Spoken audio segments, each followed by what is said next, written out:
ఎడారిలో సెలయేర్లు. ఆగస్ట్ 28వ తేదీ.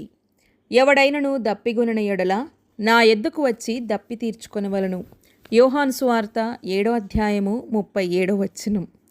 ఆగస్టులో వేడిలో ఇదేమి చోద్యం అనుకున్నారంతా. మిగతావన్నీ ఎండిపోయి నిశ్శబ్దంగా పడి ఉన్నప్పుడు మధురమైన సంగీతంతో ఆ చిన్న సెలయేరు మురికి దారి వెంట జలజల ఎలా ప్రవహిస్తుందోనని. ఇదెలా అని కొందరే ఆగి ఆలోచిస్తారు. ప్రతి ఉదయం ఎక్కడో నాచుతో నిండిన పర్వత కొలనులో క్రొత్తగా పుట్టిన ఉజ్వల జల ప్రవాహం ఎప్పటికీ మధురంగా, నిర్మలంగా, చల్లగా ఎలా ఉంటుందని. ఎప్పుడూ ప్రశాంతంగా, ఆనందంగా ఉండే జీవితం ఒక సంగీతాన్ని, సందేశాన్ని కలిగి ఉంది.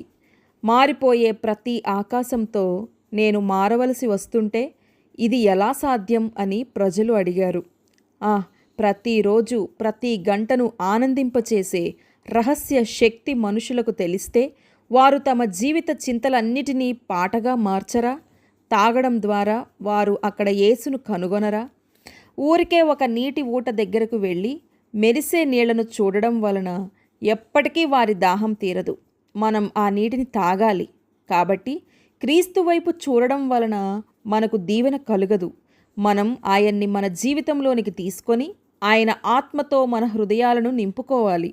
క్రీస్తు ఎడారిలో ఒక గొప్ప నీటి ఊటగా ప్రదర్శించబడ్డాడు. రాతి చీలిక నుండి నీరు ప్రవహిస్తుంది.